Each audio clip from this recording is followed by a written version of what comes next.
Hello everyone, this is Clossi, and welcome to Daily Game Review number 59.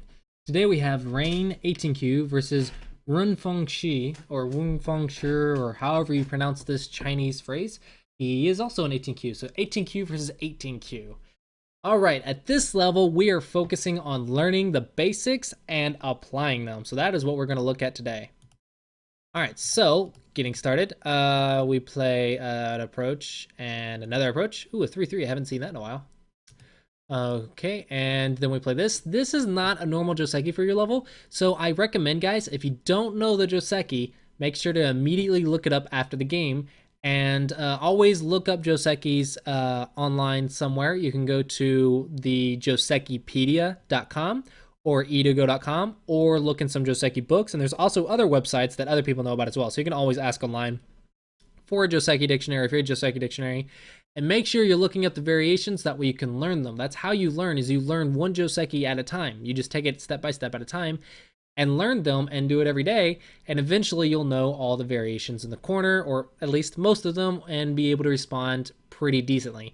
However, while this is a move, it's not something you would see on this board at this time, and it looks a little strange on this board, so I recommend learning the basic patterns and basic shapes, because you're never going to learn it until you start studying it.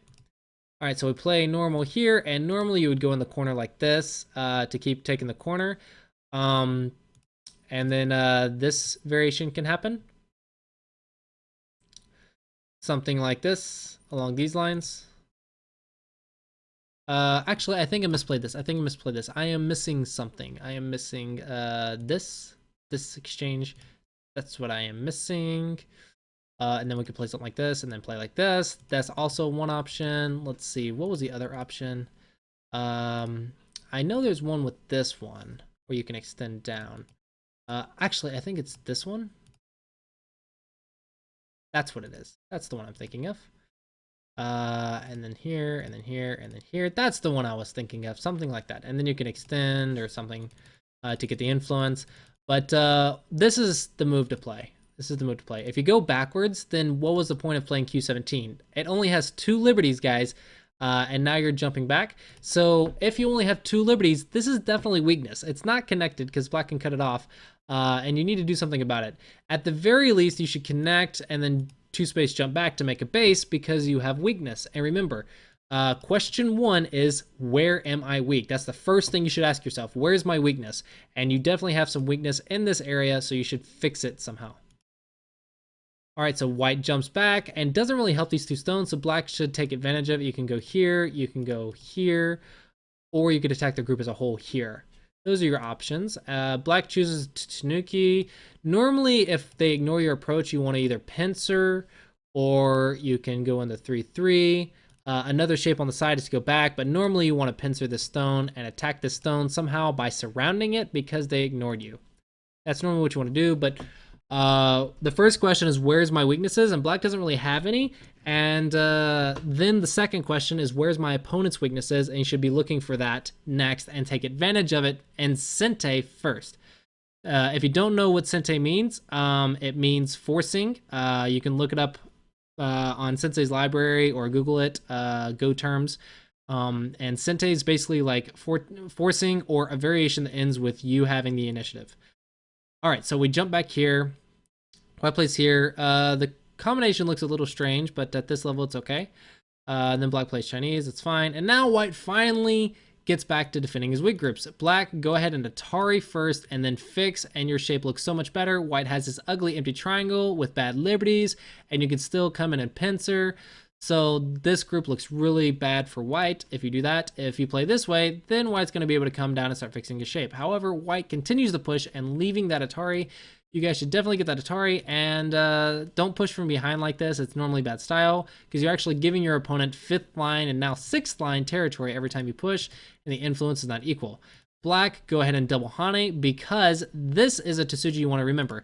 When you get the Hane at the head of 2 like this, when you get the Hane at the head of 2 stones, then you want to usually follow up with a double Hane. Of course, check your cuts and stuff, but normally you want to follow up with the double Hane because white has bad liberty, so white can't go for a cut because even if white tries something like this, his liberties are so bad, he's just going to keep getting cut apart. And you're fine. You just keep getting more and more points. So normally, eventually, white will have to come back and defend himself, and then you can just expand like this. But anyway, double Hane and fight it out and make your area as big as possible. That is a shape to remember. All right, so black chose to go in, destroy the Moyo. You get a little afraid, but this is more urgent than this right now. Just go ahead and keep playing, and then you can get to this later. White, this is overplay because now you're going to die on the inside. So what was the purpose of P12 if you're just going to give it up? It gave black more points, and this is not good. Now you defended. That's fine. Normally you want to go here. The Joseki's actually play this way though. And then this would be the Joseki, and black gets influence. However, white's canceling out black's influence, so it'd be really good to play this way. So black, when you approach this corner, maybe you should have thought of an invasion like this rather than the normal approach here, because this gets influence. However, white's canceling the influence with stones on both sides, so you have to choose the Joseki that works on the board. In this case, this Joseki, which aims for influence, is not good because white can block the influence. Therefore, something a little more simple like this, an invasion where you just live on the side, is a little bit more powerful. However, I still think you need to come back and double Hane. All right, moving along, we play this way. And white, don't leave the Ataris behind. Go ahead and play this. You're out, so you're not getting surrounded. Therefore, you don't need that tiger's mouth for eyes because you're already out. The tiger's mouth and leaving weakness like this is only if you're desperate for eyes. But you're not surrounded, so you're not desperate for eyes, so there's no reason to give black this free Atari. Black, go ahead and take the Atari, and then Tiger's Mouth, but still get the Atari. Black's eye shape is good. A little low, so you want to run away. I would still get this Atari, and I would start jumping here and pushing white down, and then jump out in the center like this. It's a lot faster and a lot more powerful. Normally, you would try to get some forcing moves, against white, that way it'll give you shape, and then jump out. You want to run away. Since you don't have an efficient base, you want to run away. This looks like you're trying to take white's liberties and attack white, but you're defending, not attacking. Therefore, you want to escape very quickly because white's really strong in this area. You want to escape more faster. This Atari is good. White, this is not good because black can just go here. Oh, you missed the Atari. Yeah, don't miss the Atari. Don't miss Ataris. That's why you didn't see it. Yeah, you can't miss Ataris. Make sure you're playing games and practicing and doing go problems as many as you need to, so that way you never miss those Ataris, because you can't miss it.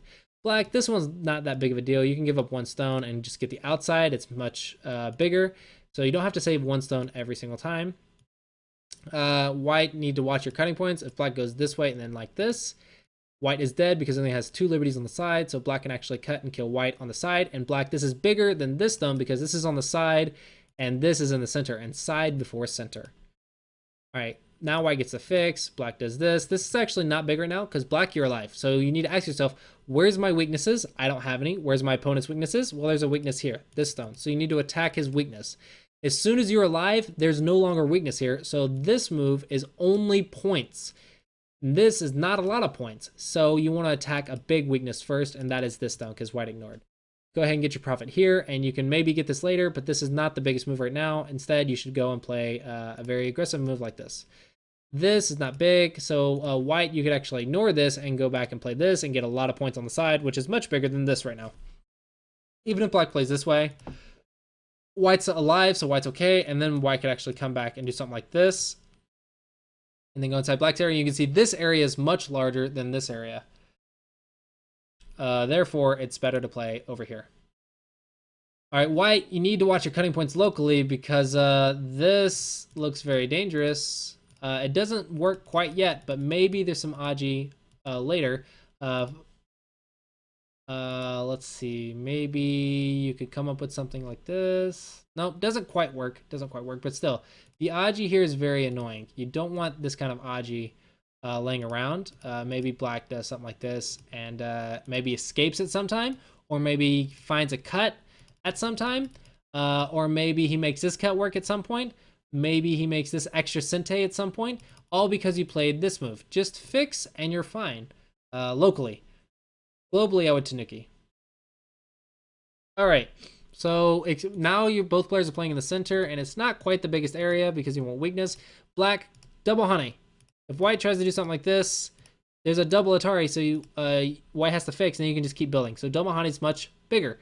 However, if you play this way, then white's getting the bigger center than you, so it's not quite good. But white chose to fix anyway, so you still got it.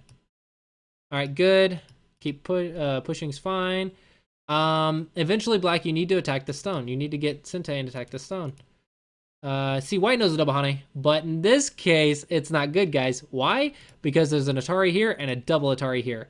The double honey is good most of the time. However, if you have bad liberties, like white did, because white kept honeying too many times and black could double honey, white now has cutting points, so white can't double honey. And it looks like black missed the double Atari. And white got a very large center because black missed the double Atari.